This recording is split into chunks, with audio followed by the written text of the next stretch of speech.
Hi, I'm Austin Eartham. And I'm Taylor Patton, and welcome to the Kitchen Table Podcast. We're here to motivate, educate, and relate to you guys, sharing our stories, helping you to get 1% better in all areas of your life. We're going to be talking about some chaos tonight in the 1440 episode, right, Taylor? Yeah, absolutely. And we have a guest with us, Mikaela Dunn. And thanks for coming on. Mikaela, you want to give the listeners a 30-second minute preview of who you are, where you come from, everything you do? Yeah, for sure. So like Taylor said, my name is Mikaela. I'm the program coordinator at Wesley Woods Camp and Retreat Center. I grew up in Grimes, Iowa, so pretty close to Des Moines.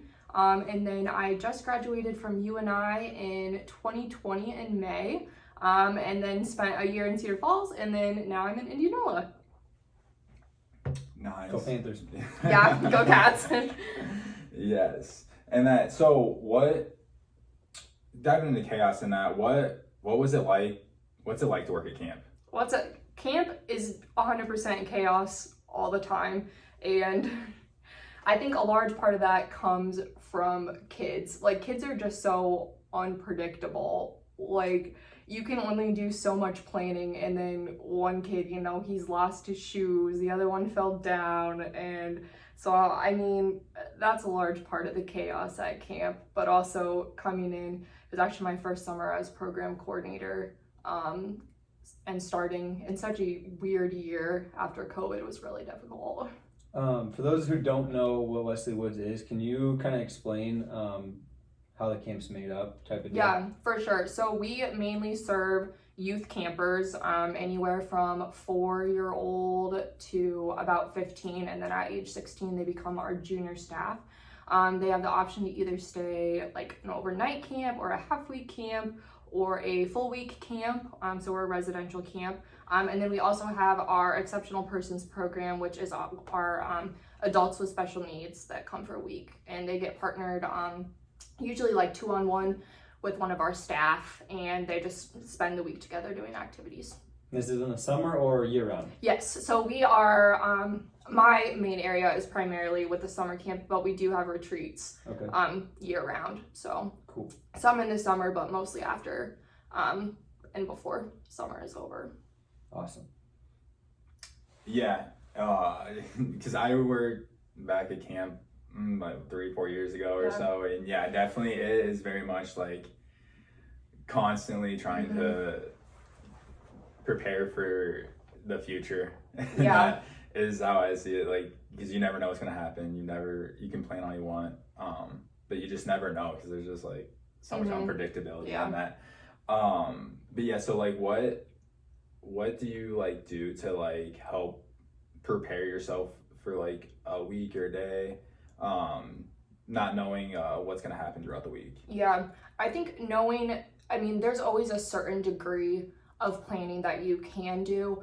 I look at things as being either things that I can 100% plan for, they're in my control, things that I can kind of prepare for, they're semi in my control, and things I just have no control over whatsoever. So making sure that I have those things that I know I can control figured out going into a week, and then obviously the things I have a little bit of control over, maybe it's doing my part and then working with my staff and making sure we're all on the same page. And then honestly, the things that you just don't have control over, I've just learned to let it go. You just have to be flexible. Sure. Camp is 100% flexible all the time. You do your best to stay on schedule, but yeah, Taylor knows how it is. That's actually how Taylor and I met, so. Yeah, and that, so how would you say, like, what's like the most stressful thing that you go through? At camp specifically? Yeah, or in your daily life, like. Good question. I would say this past summer was just really difficult going in and not having all of the summer staff that we needed to feel super comfortable and give everyone the breaks and such that they needed. We had to be really flexible. I spent a lot of my summer lifeguarding at the pond, which isn't necessarily my job. So, I had to roll with it and really be flexible literally all summer. For sure. And so with that, how do you help maintain a front of a forward facing preparing like your staff or like the people that you're leading in a direction like to not create more chaos, because then they're like concerned if you're looking like you're around like without that was one of my questions. Do you meet during the week? Do you have phone calls? I mean, especially during COVID, that's obviously you have Zoom meetings. I mean, how does that all play into your week? For sure. So in my role, my primary communication is with my leadership team, who then directly supervises like our lifeguards and our counselors. So for me, I mean, it's meeting constantly with my leadership team all the time, making sure we're on the same page. And for me, I mean, there's times during the summer where I feel uneasy and I'm like, what's gonna happen? But I mean, it's a confidence thing, I think is huge when you're talking about chaos. So putting on that front, fake it till you make it, I guess. It's good. I like the attitude. There's been a couple of things where you're like basically saying that you got to have a positive attitude with the chaos or confidence or something's going to go wrong. So I think that's really cool.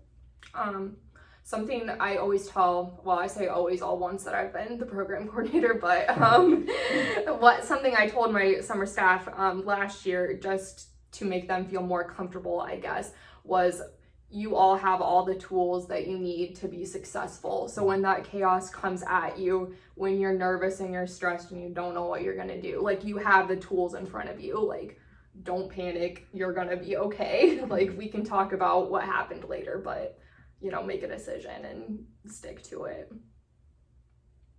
Yeah, and that, like, for me, at camp, the biggest thing was like weather, storms. The scariest situations, like making sure like these kids are okay, because they're not your kids. And so like you gotta kind of treat them as they are. Oh, absolutely. Yeah, huge duty of care. Right. Especially the younger ones. I mean, they don't know any better.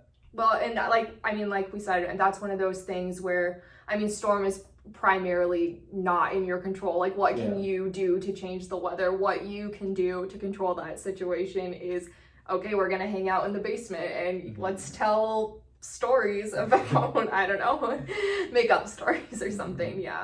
What other things do you have to plan on the fly? Being a teacher, I feel like there's always kids who don't know what's going on, or something happens that you don't expect, which sounds like happens every day in your job.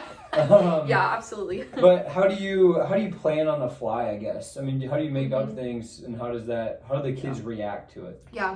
I think honestly a large part of it is learning from experience. Like, I'm sure my first year on staff, like, I didn't make 100% of the right decisions all the time, but the more I started making decisions, the more comfortable I got, obviously. I think I would surprise people to know that I'm actually someone who's like really organized and really likes to be planned and have everything thought out, but at camp, that all goes through the window pretty much. A large part at camp also, I think you relate to this being a teacher, is behavior. I mean, that's what I was thinking when I asked the question. Absolutely, kids have a mind of their own sometimes. Yes. Very, very creative. For sure. There's always a new situation at camp that you're like, wow, I've never seen that one before. But yeah, man, there's a lot of thinking fast. And I have found that even if I'm not confident about my decision, just presenting it in a way that I feel like I'm confident and I have authority, kids are like, oh yeah, she knows what she's talking about. Like, I'm gonna stop eating the rocks. Like, Yeah, that makes sense. Thinking on the fly like that is very challenging. But like you said, fake it till you make it. Fake it till you make it. Yeah, absolutely. They'll believe you, definitely. Yeah. Right. Especially if you're like acting out of like I'm gonna say like a strength, but like you're confident in like what you're doing. Like, you have no idea what's going on, but you're just like confident with it. And that people will follow you. Another thing to think about is if you as a leader in the camp hasn't gone through it before, it's more than likely that nobody else has either. So I mean, again, experience is definitely the best teacher. I totally agree. And when there's a new situation, just makes you that much better at your job too.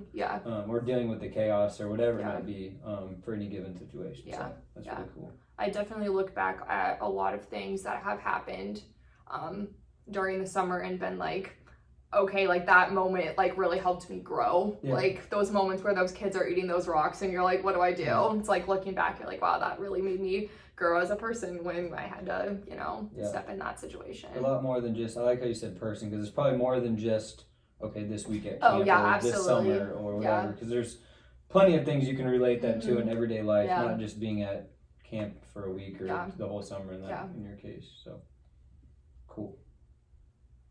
Yeah.